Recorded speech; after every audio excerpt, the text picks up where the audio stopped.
Welcome to the Growth Whisperers, where everything that we talk about is building enduring, great companies.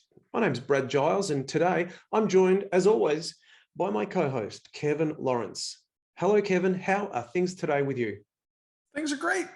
Up here in cold Canada, we've got a whack of snow and notably more snow and notably more cold temperatures than we normally get. So, but boy, does it make everything look beautiful. So I'm doing great. Good The to hear. cities look beautiful. It's a great day. Good to hear. Well, obviously the opposite here. It's Yes. summer with nice warm days, lots of beach time. Yeah, beautiful time here. And yeah, looking forward to just enjoying a bit more of it, to be honest. Bring it Yeah. on. Yeah, bring it on. Good times, good times. And so, as always, we like to start with a word or thought of the day. Kevin, what have you got today for us? Yeah. Cult-like culture is kind of the phrase of the day. Had dinner with friends tonight, and we got talking about a religion that won't be named and their incredible cult-like culture. And they'd had some experiences with that particular thing, to the point where there was some bad experiences they had when they decided that they were going to move on. And just the power and the grip that the culture had on the members of that community, and particularly him. But we had a conversation after he shared a little bit, but talking about how great companies find ways to bring people in and meet all of their needs, and they have the bonds and the relationships and all of the things. Yeah. Like, why would they want to go? And so if we take the healthiest part of cult-like cultures, that is what a great community is. It's what a great company is.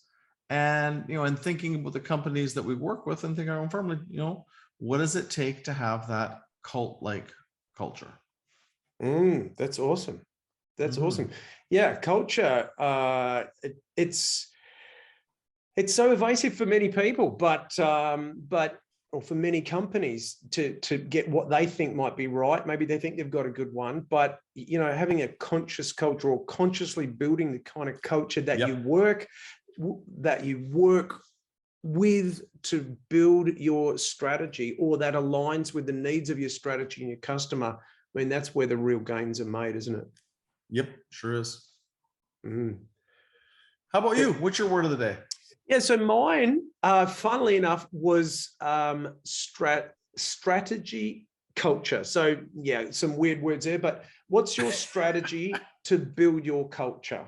And that's because it's something that you need to work on. It's something that you need to have consciously mapped out, not just because it was ironic that you said that. That's why I laughed at the time. But yeah, it's something that you need to have developed. Like, even if you haven't mapped it out, like, what is the strategy for your culture? How are you going to build the kind of culture that will attract the top performers in your market? Something that well, I've certainly spoken about so much on this podcast. Yep, for sure. Well, speaking of podcasts, let's jump in. So today we are talking, and this is episode number 94. We're getting close to the magical 100th episode. Well, magical because in our mind it's a milestone to cross. But today we're talking about something really exciting, and it's meant to be exciting and impactful on a daily basis for most people, Brad. So what is this episode about?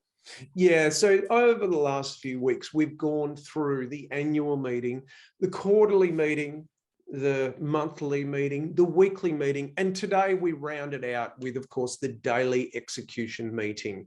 This is the thing that kind of stitches it all together in terms of execution, and something that people are very reluctant to do at the outset. So yeah, today we're talking about the daily huddle, and how the daily huddle weaves together the weekly and the monthly and the quarterly and even the annual in terms of execution. Yeah, awesome. And I will tell you, when I first heard about daily meetings, I thought they were a little weird, and I thought that they were overkill. I was quite skeptical. And I will tell you, it's getting close to 20 years of using them with different clients. And from the first client I tested them on, they were amazingly impactful, and often they don't work in companies. Yeah. And it's not that they don't work because they couldn't work. They don't work because people don't really understand them well enough and to bring them to life, or they don't have the rigor or discipline to keep them going when it gets a bit bumpy. But hands down, one of the most impactful meetings that you can have. And fascinatingly, it is a natural instinct to have a daily meeting when we get into crisis situations or problems. When things don't work well, we think, well, let's just talk about this every day until we fix it. Excellent. And this is meant to be a proactive thing to make sure things keep going well. And they're very impactful. We're going to dispel a few myths today, give you a few strategies that we've seen companies use, but it is incredibly impactful meeting. So I'd heard about the daily huddles. I'd, read about them. I'd seen others, but it didn't seem very culturally appropriate for me at the time. This was like 17, 18 years ago. And I took my leadership team to see a guy called Jack Daly. Jack, I know. Jack Daly, one of the most fantastic sales trainers that you've ever heard of. And we came away, it was a full intensive day with Jack. And I brought the leadership team away, and then I said, okay, so what's the number one thing that we've got to do? And the leadership team said, hands down, at the same time, we've got to start doing daily huddles. And that was the catalyst. I remember it as clear as day for us to start doing daily huddles. It came from Jack. And so we started doing them. And I remember I learned something every single day that I would never have learned otherwise. Yes. About things that were happening in the business. And there was no other forum for that. And that's the idea. It's the cross communication across all the different channels and pieces of the business so that people know what's going on at once. And instead of 10 separate conversations at the old version, at the water cooler or SMS, messages these days, or virtual meetings, it's everyone's in one loop to get in sync. And it's almost like the brief that a team has before they're going out onto a field. In many ways, imagine a sports team. Everyone just kind of rolls in, shows up at the game, and then goes out on the field. They don't get in sync before they go to do their job. It doesn't make sense. Interestingly, we were up in a place called Kelowna, BC on vacation, which I'm not far from there right now. And I'm with my son, and he was like 7 years old. And we go into a Walmart store, and I see people in a circle talking, and I go, oh. So we go to the aisle behind so we can kind of listen and, on their daily huddle. And they went through all the things that's going there. They had their list, their agenda that they went through. And at the end, they sang the Walmart song. And there is a Walmart song. And they were singing this song, and everyone's awkward and goofy. And I went up and I talked after to the manager and one of the people I'd seen in a meeting. And I asked them about it. And they said, look, they do it once a day, sometimes twice. And they move it around the store physically so that they can include different people on different days, because people still have, the store is running, they're doing the meeting. And I said to them, why does it work? So, well, because everyone knows everything that's going on. We know if there's a shipment coming in, if we need some more people at the back. It gives us all our plan for the day. It creates recognition opportunities in their culture. I say, okay, well, tell me about the damn song. And the lady with this big goofy smile was like, well, it's a little awkward, but tell you what, we come away feeling really, really good, and then we get on with our day. So I'm not saying you need to do a song. Yeah, that is, do not say that Kevin said to do that, because some people will not enjoy it. But it's a point of unification and bringing people together, and it's insanely, insanely powerful. Yeah, so the daily huddle, I mean, the real base concept is that if you get the daily huddle right, it should save 1 hour per day of tiny interactions or Yes. updates or emails or excess meeting times. Yes. So really, it's whilst we're asking or saying, advocating that you need to have another meeting, what we're really saying is that this You're should eliminating save you 10 time. meetings or an hour of wasted time. Yeah, yeah. So if you can look at it inversely rather than adding, saying the reason we're doing it is to take away, you can Yes. come at it from a different perspective and a different set of thinking. And that works if you follow the agenda and everyone learns to bring all the data to the daily meeting that they need versus talking to you afterwards. And if someone brings up something that should have been shared at the daily with the team, it's like, hey, make sure you're bringing that to the daily tomorrow. Yeah. And training everyone that is the central communication channel on a daily basis for stuff that would impact everyone versus the one-on-ones, which people sometimes default to. Yeah. And remember, this is daily. So it's probably 4 days per week, knowing that on the 5th day, you might have a weekly meeting. That's Correct. got an asterisk on it because it depends on the team. That, for example, the Walmart team may or may not, that you mentioned, may or may not have a weekly. So they might have 5 dailies. Depends. But for the average small to medium-sized business in the leadership team, perhaps you're only going to have 4 dailies and then one weekly. It's like Monday, you'd have your weekly, and then Tuesday, Wednesday, Thursday, Friday. If you work on Monday to Friday week, then you'd have your dailies on those other days just to keep things moving along and staying on track. Yeah, you're catching up on those things then. For sure. So the key also with the daily meeting is it's meant to be 7 to 12 minutes. Now, and when we were doing the Scaling Up book, Vern and I had a debate about it. And I think it should be 7 to 10 minutes. 12 minutes creeps a little bit longer. So anyways, we debated. It stayed at 12. But I say 10 minutes max. Yep. Because once you start creeping over 10 minutes, you can easily turn it to 20. And here's the number one way to have an ineffective daily meeting is to go longer than 10 or 12 minutes. Yep. Because if you do, it starts becoming 20 minutes or half an hour. People start devaluing it and saying we shouldn't do it. It's not valuable. And they're right. It's not worth half an hour a day unless you're in an ER room or some environment where that meeting has a lot more meat to it and it has some deeper diagnostics or things like that. But generally for most people, under 10 minutes, you're getting the most important information and getting on your way. Well, as soon as it goes to 20 or 25 minutes, it significantly impacts someone's day. If 10 minutes, it's like you can catch up on that. And it's a lot easier pill to swallow, for want of a better term. It is. And it also impacts someone's day. You're also going to be boring someone to tears because there's not 30 minutes of things that involve everybody in the room. And again, unless there's some incredible crisis, but even then, that's not the intent of the meeting. It's a pulse, making sure that we're on track, making sure that we have what we need, making sure we don't need to do something important or sensitive this day to be able to be effective. So if we go back to the annual helps us to set strategy. The quarterly execution meeting helps us determine the quarterly execution plan. And we spoke about that a couple of episodes ago.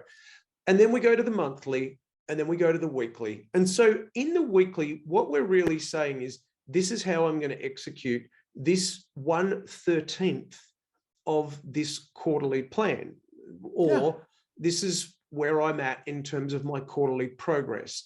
And so that's part of what the daily huddle is also doing. It's saying, am I likely to achieve, or am I on track for this week's plan?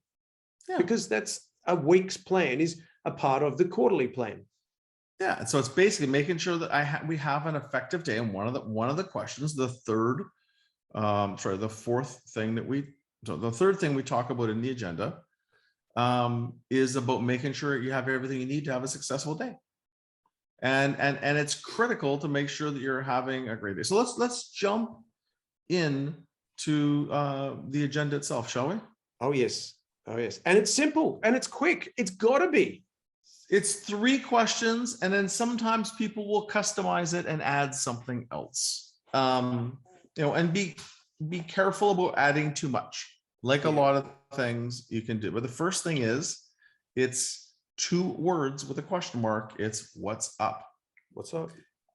What's up? What's up? And again, if you've got people, the idea is ideally you go around the room and hear from every person. I call the daily meeting circling 3 times. We circle with question 1, we circle with question 2, and we go around the whole circle for question 3. It's an efficient way to do it, and for speed, and it also makes sure everybody participates. Now, if you get into 50 people, if you have all hands or everyone in the office, a 50-person meeting, slightly different. But for a team, if this is, the executive team or the marketing team or the accounting team, whatever it happens to be, what's up? And basically what's up is what's going on today that we should all know about. Now, maybe it's just something exciting that you want to share. Maybe it's, the Queen is going to be touring the office today. Yeah. Or maybe there's a special new product getting launched, or who knows what. There's a power outage. Just what's going on that we need to be aware of in our day. And it's not micromanaging. This is a real trap in the what's up section, because some people, be it a leader or a worker, they might think that what's up means, what am I working on today? How am I, my boss is give over me my your shoulder. task list for today. It's not that. Not at all. No, we assume it's just that you have ownership. It's think of a briefing of a military commander with the team. What's going on? What do we need to be aware of that's happening around? So it's real straightforward. And there's always now some companies also, so the base question, what's up? Some people will modify this and say, what's up, or what's a win, something good that's happening. Some companies will do, what's up here and what's up in your life. Like they will bring a personal component in for bonding, and again, do what you want, but it's a bring to the table the important things that we should all be aware of. And there could be good and bad things. It's not only, I remember I worked with one team, and they used the phrase energy up. And so you had to only bring things that were positive. And it's like, maybe the house is burning down, but, it's good because we're nice and warm. And every time I see something that's about only being positive, it's generally a trap. Yeah. So it's just what's up broadly. What's going on. And one of the keys is that it should be short and sharp, knowing every team's got a different size, but knowing that we've got to get through all of the people, knowing that no one wants to stand there listening to anyone for a long period of time. Make it short, sharp, succinct, and look out for the people, I'm going to just say this right, who might be a little bit lower on the EQ scale, or might want to, let's just say, give you a status update of everything so that they look good. Like, you got to give them a bit of coaching. It's what's the single most important thing you need to share? 1, not a shopping list. Perfect. All right. Speaking of being short and sharp, let's go to the next one. The second is your daily metric. Most companies will have 3, 4, 5 metrics or KPIs that if they pay attention to, it gives them a good pulse of the business. And this is, about having daily data so that you can make some adjustments, or maybe you need to have a special meeting after the meeting if something's either really good or really bad. And, there's a couple different ways people will do this. In some companies, they go around the room for people that own one of those key metrics. Some companies get each person to report a metric, but generally, a lot of companies will have a whiteboard or a digital whiteboard where they have those top 3 to 5 numbers, and then the owner of those each number reports on it and tells us the update. And this is an easy one for teams to skip if they don't have sophisticated reporting, but I would still encourage you to use that time for some kind of daily metric in some form. So that could be, they might say, for example, we close our books at the end of the month, and so then a few days after that, we'll have some kind of numbers to discuss. Well, you've got to kind of look beyond that. Now, obviously, an easy one is sales. What were the sales numbers for yesterday? Should be pretty easy to track, and that might be great and easy for the sales team or salesperson. But you can switch out numbers each day. So maybe on Monday you could talk about. You could have team members talk about one form of sales, a leading indicator or a lagging indicator. And then in accounting, you could have the 5 top key performance indicators. And then on Monday, they report on one, and then Tuesday, a different one. So you can really switch it up. It doesn't need to be only talking about my KPI, because the first thing that many people say around the daily metric is, yeah, but I only get my numbers weekly, or I only get my numbers monthly, or something like that. What do I say the other 4 days? So find different KPIs to right. And if you only get your numbers monthly, that's financials. There's lots of operational KPIs in every business. And bigger businesses, this is easier. Bigger businesses, there's a lot more data and a lot more moving parts. But that example, Brad, that you gave is a great one of, okay, Mondays we report sales. 2, we report Tuesday, we report customer feedback. 3, we report day 3, we report inventory. Day number 4, we report cash conversion cycle. Yeah, and day number 5, we report production and or production of what customers needed, or shipping of what customers needed, and what % of what they needed that we ship, whatever it is. But so basically, you can report all the numbers every day if there's enough going on in a business, or you just report on a different number every day. The key is to stay connected to the numbers that are meaningful in the business. And the byproduct of that, all of that, is that the the other team members, they get educated on what matters. So if we say we've got real problems, we're really red on this area, everyone in the team learns every time we talk about the numbers. And it also that everyone stays focused on what matters, because those key numbers are what matters. Yes. And so it directs your attention to that, versus maybe we need to get a new brand of coffee in the coffee machine, which maybe you still do. Okay, so agenda point number 1, what's up? Number 2 is the daily metric or metrics. And then number 3, which is a little, there's different versions, but it's basically where are you stuck? Or another version is, what do you need to make sure you have a productive day? Or what do you need assistance with? The question where you're stuck is excellent, but some people have a psychological block around it. People don't like to admit that they're stuck. But the idea is, what's something that would be in your way for accomplishing what you need to accomplish today and having a productive day? Yes. And there's always something. I've seen accounts payable and receivable people who sometimes can push back against the daily huddle. And I love them, don't get me wrong, but they're like, we're not really into the daily huddle. We do the same thing all day, every day. And it's like, yeah, but where are you stuck? Like, what are the problems? And they go, oh, well, company X isn't paying their bills, or, I've got to, and so that's an example where if they brought that up, somebody else who deals with company X might be able to say, I know them really well, I'll give them a call. Yes. They're the kind of things that can free up the bottlenecks where other people, you just might not know that. And there's no other forum in which to do that.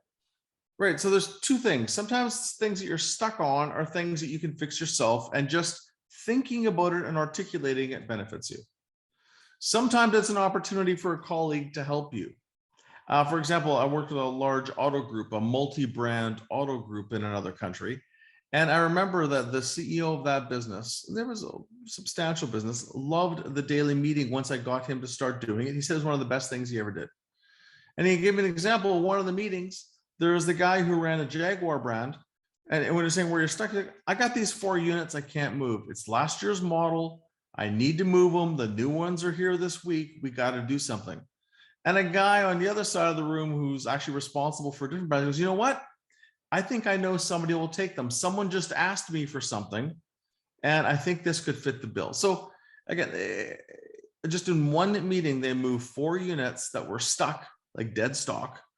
And because someone brought it up, it pinged something in another person's mind. You know, a really cool take on the stuck concept that I've seen before was at, I think it was Spotify.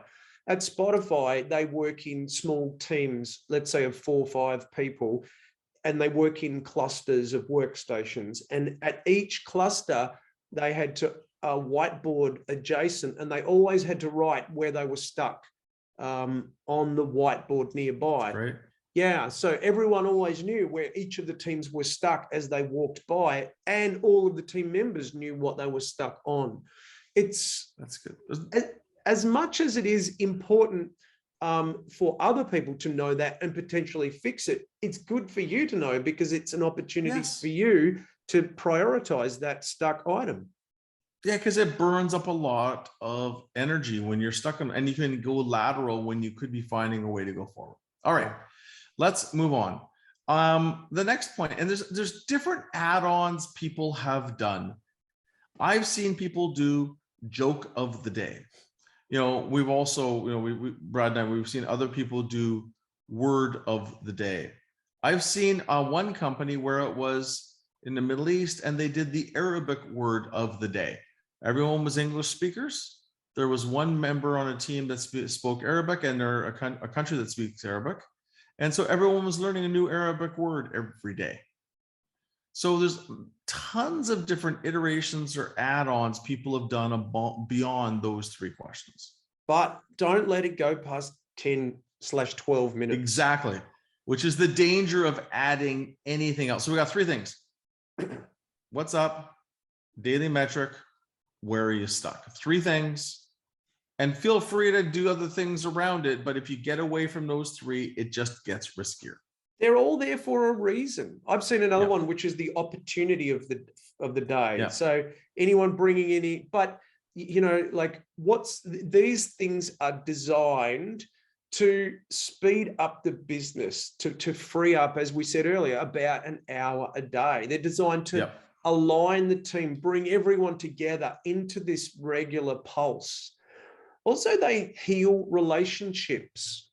If you've got 2 team members that are there who maybe had a bit of a conflict or a bit of an issue, by virtue of the fact they've got to come together and share these 3 items, it can heal relationships over time in a way that you may not anticipate. Yeah, and it also creates some psychological safety because you're feeling tighter and emotionally connected with these people. And it reminds you that you're a team, and you feel more like a team by sharing, especially if you're sharing the stuff that's going well and the stuff that's not going well. And at the end of the day, we're humans and we're part of a tribe, right? And we like to be part of a tribe, and it connects people in a way where things flow much more quickly. And if you want to speed up something in your company, have the daily meeting. The daily meeting moves things quicker because of the relationship and the trust. And all those other ingredients just move things along. It's very, very, very, very powerful. I think it's important to also make a note that the leaders should take a back seat in the daily huddle. They should be just a participant, and you want to get someone who's very well organized, is going to, yell out, "It's time for the huddle" when the time pops up. Is going to get people organized. Like, it's the leader's role is participant only in the daily huddle. It's not to be the organizer. I think it's very effective when that happens. And because that person, it needs to be run. Like, you got to drive and please, like I've seen everyone takes a turn running the daily huddle. That generally isn't a great thing. No. Running meetings is a skill, this is not something that everyone gets a hand. You could do that. You just know that it's very dangerous because a lot of people can't run them well. And a week of poorly run meetings can become very, very painful. Yeah. I guess, a couple of other things is you want status, not solutions, because what always happens in daily huddles is someone says, "Oh, look, have you thought about doing this? Or have you tried that?" And there should be really no question. Well, back in 1997, we did do that, and Johnny was here, and Sally was this, and we did this, and next thing you know, your daily huddles take 15 to 20 minutes. It's only status. It's It's only an that update. unless the building is on fire, the answer is okay, excellent. Jack and Federico, could you talk about that afterwards and come back and see me, or bring it to tomorrow's meeting? You note it. Someone's going to deal with it, but it ain't happening now. That's either on their own time or after the meeting, so you don't bore everyone else with the details they just don't need to know. Yeah, yeah, because they don't need to know it. They need to know the status. So think of it like a verbal dashboard, if you will, of the team. Yep. And someone needs to be accountable to tell people, okay, can you guys take it offline? Someone needs to keep that flow happening. And that's the person that drives the meeting and need to be good at, hey, can you do that offline? Hey, can you do that tomorrow? Hey, do you want to stay for a few minutes after? And protecting it so you stay to the 10 minutes. Yeah. Another couple of key things too is that standing up. When you stand up, things happen faster, especially if you're in a meeting or when you sit down in a chair and you relax. I mean, by the way, it's also a great technique to end a phone call. If you're on a phone with a long talker and you can't get off the phone, if you actually stand up, it's easier to end the call because it changes your energy. You actually get more energetic when you stand. A couple other things is using a timer, especially when you get going. You need to use a timer and honor the timer. And if you're aiming for 10 minutes, you might set it for 9 and then you got a buffer. When we run meetings and we're tight on time, the timers are magic. And then the final thing is that the person leading the meeting needs to be prepared. They just need to take a couple minutes to get themselves organized. Yeah. And that's a basic for meetings, but it applies to this one too. But it's okay to your earlier point, I think it's okay to make a quick comment that people can dial in via phone or Zoom as well to Daily Huddle.